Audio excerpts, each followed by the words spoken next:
So రాబోతున్నటువంటి సంవత్సరం పేరు కూడా చాలా చాలా చాలా కాంట్రవర్షియల్ నేమ్, పరాభవనామ సంవత్సరము. పరాభవము అంటే ఓటమి, అవమానముతో కూడిన ఓటమి అని అర్థం. పరాభవము దుర్యోధనుడికి మయసభలో జరిగినది పరాభవము.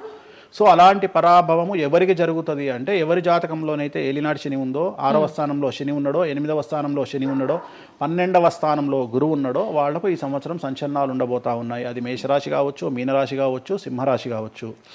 సో ఇలాంటి వారికి ఈ సంవత్సరం పెను సంచలనాలు ఉండేటువంటి అవకాశాలు ప్రస్ఫుటంగా కనిపిస్తా ఉన్నాయి. సో ఇది ఓవరాల్ గా సంవత్సర ఫలితము. ఇక 12 రాశులకు సంబంధించి నెక్స్ట్ కర్కాటక రాశి. సో కర్కాటక రాశి వారికి కూడా ఇంచుమించు 90% అనుకూలంగా ఉంది. కాకపోతే ఇక్కడ ఉన్న సమస్య ఏంటి అంటే, మే వరకు 2026 మే వరకు కొద్దిగా వీళ్ళకు గురువు 12వ ఇంట్లో ఉన్నాడు కాబట్టి కాళ్ళు చేతులు విరిగే అవకాశం ఉంది, దెబ్బలు తగిలించుకునే అవకాశం కనిపిస్తూ ఉంది. జాగ్రత్తగా ఉండండి.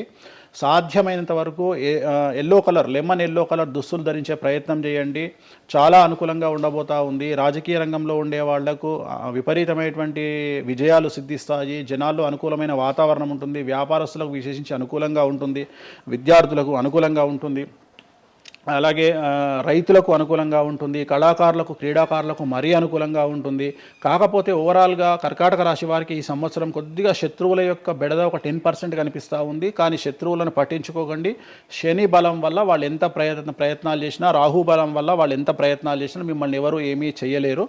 సో మీరు చేయాల్సింది, ప్రతి గురువారం నాడు లెమన్ ఎల్లో దుస్తులు ధరించే ప్రయత్నం చేయండి. అలాగే శ్రీకాళహస్తిలో గురు దక్షిణామూర్తి వద్ద గురువారం నాడు గురుహోరలో గురువుకు అంటే దక్షిణామూర్తికి అష్టోత్తర పూజ చేయించుకోండి. అలాగే పసుపు రంగు పువ్వు ఏదైనా ఉంటే అక్కడ నుండి తెచ్చుకొని ఇంట్లో పెట్టుకోండి. మీకు అనుకూలమైన ఫలితాలు ఉంటాయి. అంటే శని వీళ్ళకి ఫేవర్గా ఉన్నాడు అంటే, శని వీళ్ళకి చాలా ఫేవర్గా ఉన్నాడు. రాహు ఫేవర్గా ఉన్నాడు. కేతు ఫేవర్గా ఉన్నాడు. మే నుండి గురువు కూడా ఫేవర్గా ఉంటాడు. అది ఉన్న చిన్న చిన్న ఇబ్బందులకు కూడా ఏమైనా దానాలు అలాంటివి అదే మనం చెప్పినందుకు గురువు లెమన్ ఎల్లో కలర్ గురువుకు దక్షిణామూర్తి సరిపోతుంది. ఇంకా అవసరం లేదు, దానాలు అవసరం లేదు. మరి తదుపరి రాశి. సో నెక్స్ట్ సింహరాశి. సింహరాశికి ఈ సంవత్సరం అష్టమ శని నడుస్తూ ఉంది. గురువు వ్యతిరేకమైన ఫలితాలు. రాహు కేతువు చాలా నెగిటివ్గా ఉన్నారు. సో ఇంచుమించుగా 4 గ్రహాలు వ్యతిరేకమైన దిశలో ఉన్నాయి. అష్టమ శని అంటే తల్లికి ఆరోగ్యపరమైన ఇబ్బందులు ఉంటాయి, మానసికమైన ఇబ్బందులు ఉంటాయి, శారీరకమైనటువంటి అనారోగ్య సమస్యలు ఉంటాయి. అలాగే ఆర్థికపరమైన ఇబ్బందులు, న్యాయపరమైన చికాకులు ఉంటాయి. జాగ్రత్తగా ఉండండి. నలుపు రంగు దుస్తులకు దూరంగా ఉండండి. విద్యార్థులకు సమస్యలు, ఉద్యోగస్తులకు సమస్యలు, వ్యాపారస్తులకు సమస్యలు, ఈడీ కేసులు, పోలీస్ కేసులు, బ్యూరోక్రాట్స్కు సిబిఐ కేసులు, రైతులకు పంటల దిగుబడిలో నష్టము, కళాకారులకు, క్రీడాకారులకు వాళ్ళ అవకాశాలను ఇతరులు దక్కించుకునేటువంటి అవకాశం కనిపిస్తూ ఉంది. స్త్రీలకు భార్యాభర్తల మధ్యన గొడవలు. సో ఓవరాల్గా సింహరాశి వారికి ఏ రంగంలో వారైనా సమస్యలు కనిపిస్తూ ఉన్నాయి. అష్టమ శని ప్రభావం కనిపిస్తూ ఉంది కాబట్టి నలుపు రంగు దుస్తులకు దూరంగా ఉండండి. తీరు నల్లార్ శనీశ్వర ఆలయంలో ప్రత్యేకమైన శని పూజను నిర్వహించుకోవడం ద్వారా సమస్యల నుండి గట్టెక్కుతారు. సో నెక్స్ట్ కన్యారాశి. ఈ సంవత్సరం కన్యారాశి వారికి ఇంచుమించు 75% అనుకూలంగా ఉండబోతా ఉంది. శని, అలాగే కుజుడు, రాహువు, కేతువు, గురువు అనుకూలతల వల్ల చాలా చాలా అనుకూలంగా ఉండబోతా ఉంది. ఒకే ఒక్క సమస్య ఈ సంవత్సరం ఉండేది, భార్యాభర్తల మధ్యన ఈగోలు కానీ క్లాషెస్ కానీ వచ్చే అవకాశం ఉంది. సో కాంప్రమైజ్ అవ్వడానికి ప్రయత్నించండి.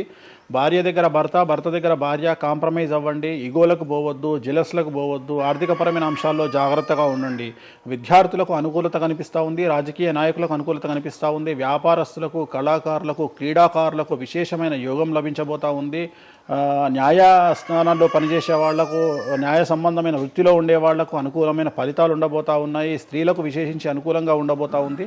సో ఈ సంవత్సరం కన్యారాశి వారికి పూర్తిగా అనుకూలమైనటువంటి ఫలితాలు కనిపిస్తూ ఉన్నాయి. వీరు చేయాల్సినటువంటి రెమెడీ, సోమవారం నాడు రుద్రాభిషేకాన్ని శివాలయంలో నిర్వహించండి. సమస్యల నుండి గట్టెక్కుతారు. సో నెక్స్ట్ తులారాశి.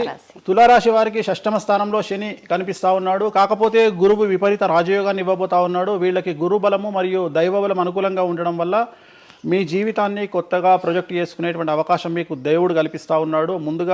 ముందుకు వెళ్ళే ప్రయత్నం చేయండి. చాలా కొత్తగా మిమ్మల్ని మీరు ఆవిష్కరించుకునే ప్రయత్నం చేయండి.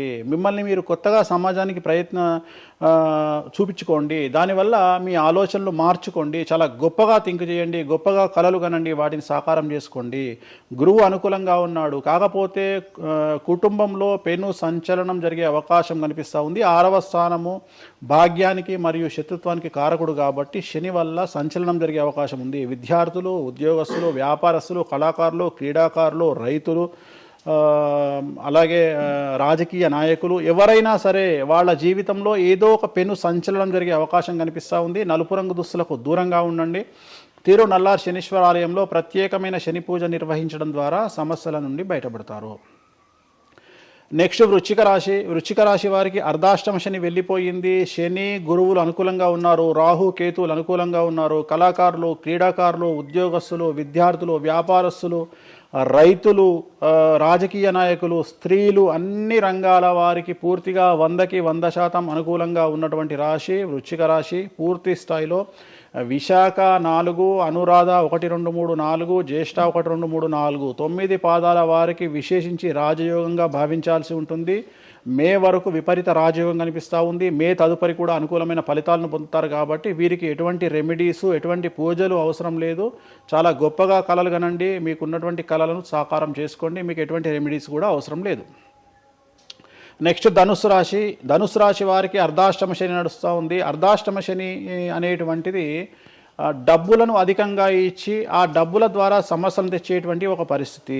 అంటే డబ్బులు లేకపోతేనే సమస్యలు అంటారా? డబ్బులు ఉంటే కూడా సమస్యలు. డబ్బులు ఉన్నప్పుడు వాటిని మనం ఖర్చు చేసే విధానంలో సమస్యలు, వాటిని మనం ఎలా సమాజంలో ఖర్చు పెట్టబోతున్నామనే సమస్యలు ఏర్పడేటువంటి అవకాశం ఉంది. కాబట్టి మీరు ఇన్వెస్ట్మెంట్ చేయడంలో కానీ, అప్పులు ఇవ్వడంలో కానీ, ఎవరికైనా అప్పులు ఇవ్వడంలో కానీ, చిట్టీలు వేయడంలో కానీ, సహాయం చేయబోయేటప్పుడు కానీ జాగ్రత్తలు తీసుకోండి. ఎటువంటి పరిస్థితుల్లోనూ డబ్బులు ఎవరికి ఇవ్వవద్దు.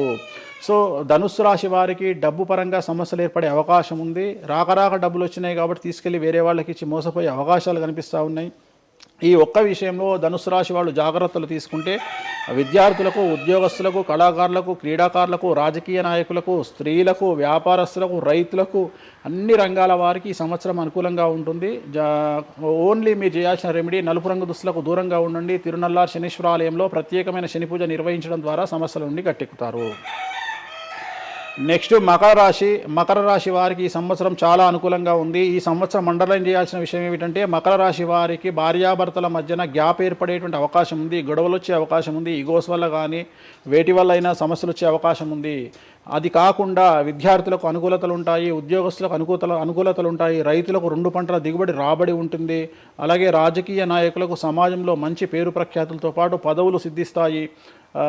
రైతులకు 2 పంటల దిగుబడి రాబడి ఉంటుంది. వ్యాపారస్తులకు రూపాయికి 100 రూపాయల లాభం ఉంటుంది. స్త్రీలకు కోరుకున్నటువంటి ఫలితాలు ఉంటాయి. అన్ని రంగాల వారికి అనుకూలమైన ఫలితాలు మకర రాశి వారికి ఉండబోతా ఉన్నాయి. వీరు సోమవారం నాడు శివాలయంలో రుద్రాభిషేకం నిర్వహించుకున్నట్లయితే సమస్యల నుండి గట్టెక్కుతారు. సో నెక్స్ట్ కుంభరాశి వారికి ఏలినాడు శని చివరి అంకంలో ఉంది. చాలా సమస్యలు కనిపించబోతా ఉన్నాయి. కుటుంబంలో ఎవరిని తీసుకున్నా విద్యార్థులు, ఉద్యోగస్తులు, వ్యాపారస్తులు, కళాకారులు, క్రీడాకారులు, రాజకీయ నాయకులు, స్త్రీలు, ఉద్యోగస్తులు, బ్యూరోక్రాట్లు అందరికీ సమస్యలు ఉన్నాయి. వాహన ప్రమాదాలు, పోలీస్ కేసులు, కోర్టు కేసులు, ఆరోగ్యపరమైన ఇబ్బందులు, మానసికమైన ఇబ్బందులు, స్త్రీలకైతే థైరాయిడ్ సమస్యలు, పీసీఓడి సమస్యలు, గర్భసంచికి సంబంధించిన సమస్యలు, మానసికమైన ఇబ్బందులు బాధించే అవకాశం కనిపిస్తూ ఉంది. జాగ్రత్తగా ఉండండి. నలుపు రంగు దుస్తులకు దూరంగా ఉండండి. శనివార నియమాన్ని పాటించండి. సప్త శనివార వ్రతాన్ని పాటించండి. సప్త శనివార వ్రతం అంటే శనివారం నాడు శ్రీ వెంకటేశ్వర స్వామి వారికి సంబంధించినటువంటి వ్రతము. ఇది పుస్తకం మీకు మార్కెట్లో దొరుకుతుంది. తీసుకొచ్చుకొని 7 వారాల పాటు 7 శనివారాల పాటు చేయండి. సమస్యల నుండి గట్టెక్కుతారు. ఇక చివరిది లాస్ట్ది అనేటువంటిది మీనరాశి వారికి ఈ సంవత్సరం జన్మశని నడుస్తూ ఉంది. జన్మశని చాలా డేంజరస్గా ఉండబోతూ ఉంది.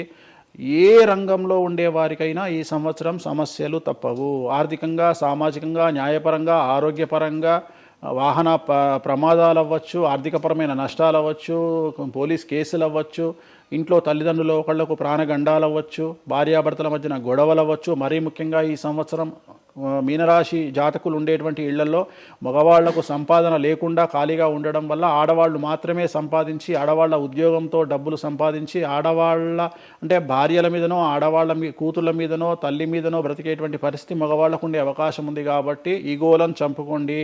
సో ఆడవారిని ఆడవారి మీద బ్రతకడానికి సిద్ధపడండి, కష్టపడండి, మానసికంగా సంసిద్ధులుగా ఉండండి. అంటే అలాంటి ఒక కండిషన్ ఈ సంవత్సరం ఉండబోతా ఉంది. ఈ ఒక్క సంవత్సరాన్ని కనుక మీరు దాటగలిగితే మీ జీవితంలో మంచి మంచి మంచి పొజిషన్లకు వెళ్తారు. సో నలుపు రంగు దుస్తులకు దూరంగా ఉండండి, రాత్రిపూట ప్రయాణాలు చేయకండి, వాహన ప్రమాదాలు జరిగే అవకాశం కనిపిస్తూ ఉంది, జన సమూహం ఉన్నటువంటి ప్రాంతాలకు వెళ్ళకండి. సో జాగ్రత్తలు తీసుకోండి, నలుపు రంగు దుస్తులకు దూరంగా ఉండండి. తిరునల్ల శనీశ్వర ఆలయంలో ప్రత్యేకమైన శని పూజ నిర్వహించడం ద్వారా సమస్యల నుండి బయటపడతారు. ఇప్పుడు ఈ రాశి ఫలాల్ని ఈ మధ్యకాలంలో చాలా మంది ఫాలో అవుతున్నారండి. ఇది అక్షరం అంటే పేరులో మొదటి అక్షరాన్ని బట్టి ఫాలో అవ్వాలా, లేదంటే డేట్ ఆఫ్ బర్త్ బట్టి వచ్చే రాశిని ఫాలో ఇది అవ్వాలా? పేరులో దాని సంబంధం లేదు, డేట్ ఆఫ్ బర్త్ ప్రకారం చూసుకోవాలి. రెండోది ఇది గోచారం, గ్రహచారం వేరు, గోచారం వేరు. ఇది జస్ట్ గోచారం ప్రకారం ఎలాగైతే మనము సౌరమానం ప్రకారము మనం చూసుకుంటామో అలా ఇది ఓన్లీ చాంద్రమానం ప్రకారము మీ నక్షత్రం ప్రకారం చూసుకోవాల్సిందే. మళ్ళీ వ్యక్తిగతమైన జాతకం వేరు. అంటే ఒక 3-4 రాశులు మినహాయించి అన్ని రాశుల వారికి కొంచెం ఇబ్బందికర పరిస్థితులే ఉన్నాయి. దానికి మీరు చెప్పిన రెమెడీస్ చేసుకుంటే సరిపోతుంది. ధన్యవాదాలండి, చాలా చక్కగా వివరించారు. ఓం నమో వెంకటేశాయ.